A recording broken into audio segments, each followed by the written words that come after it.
Dawn of War is an RTS classic, but if you've never touched it before, it'll catch you off guard. It doesn't behave like StarCraft or Age of Empires. The rules are weird, the systems punish mistakes, and the game doesn't really bother explaining much. When I first started, I got stomped again and again, and half the time, I didn't even know why. So here's all the stuff I wish I'd known before starting. The AI cheats. Everyone tries insane AI. It feels like the rite of passage. Beat it and you're ready for multiplayer. Except you're not. Insane AI in Definitive Edition straight up cheats. It gets bonus resources, builds faster, reacts instantly, and ignores restrictions players actually deal with. That's why it feels like rushing doesn't work, or why it always has more units than you ever could afford. Against real players, rushing is totally viable, and eco timings matter a ton. The AI just breaks the rules. So don't use AI as a benchmark for skill. It's useful for practicing micro and moving squads using cover or learning abilities, but beating it doesn't actually prove anything. It's like fighting with a robot that fights faster and harder than is humanly possible. You'll get better reflexes, but you won't learn how people actually play. Vehicles aren't superheroes. Your first Predator or Land Raider feels like a power spike. Big, loud, intimidating. It looks like the game is over.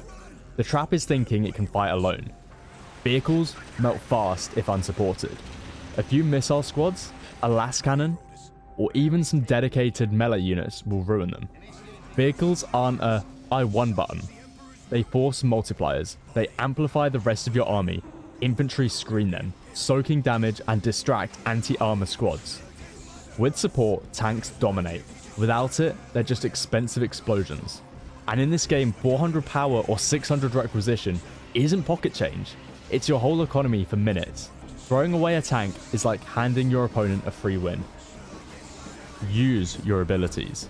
Abilities in Dawn of War aren't extras. They're game changers. A single grenade can break morale, a stun can stop a vehicle rush cold, and knockbacks or psychic blasts can flip an entire fight. The big mistake? Hoarding them. I used to wait for some perfect moment, and by the time I cast it, the fight was already lost. The truth is, the earlier you use your abilities, the more squads survive, and the stronger your follow-up push becomes. Think of it like ammo.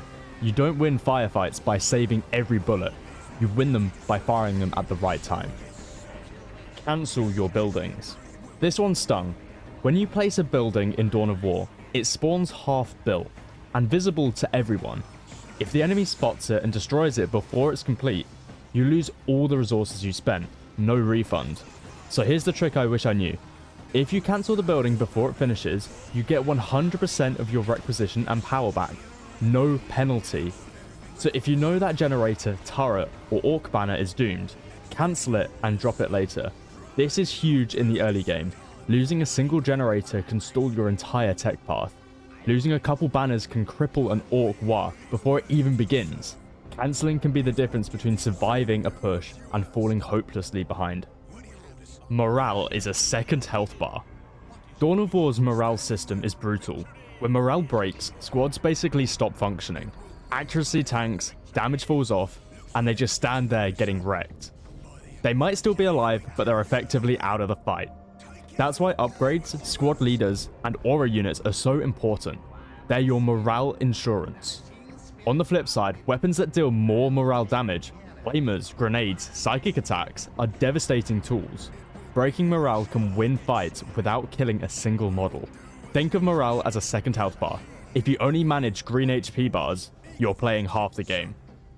Reinforce, don't replace. Early on, I made the mistake of throwing away half-dead squads and just building fresh new ones. In Dawn of War, that's a disaster. Reinforcing is cheaper, faster, and most importantly, it keeps the leaders. Replacing it with a rookie squad is like throwing your wallet in the fire. Reinforced veterans win fights, fresh squads lose them.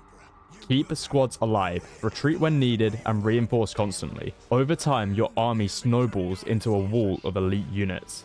It's like compounding interest. Protect your squads and they'll pay you back with wins. Don't ignore critical points. One of the easiest ways to lose in Dawn of War is forgetting about critical points. They're not just extra income, they trigger victory point countdowns. If your opponent holds the majority and you don't contest, the timer ticks away until you lose, no matter how many fights you're winning. That's why map control is everything. You can wipe armies all day, but if you ignore those glowing circles, you'll lose the game anyway. Hold, contest, and defend points constantly. In Dawn of War, control means everything. Stances stop stupidity. Down at the bottom of your screen are stance buttons. They look tiny and unimportant, but they're huge. Without stances, ranged squads will happily chase enemies into turrets, while melee squads jog behind instead of charging. With stances, you can lock ranged squads in place, force melee to stick, and stop squads from running into death traps. Stances don't make you win fights, they stop you from throwing them away. They turn your army from clowns into something you can actually rely on. Every faction is its own game. One of the best parts of Dawn of War is how unique the factions are. They're not just reskins, they're completely different games. Orcs get stronger by planting banners, Eldar teleport buildings and warp units. Imperial Guard drown you in bodies, while tanks and artillery crush you from behind. Necrons don't even use requisition, they've got their own alien economy.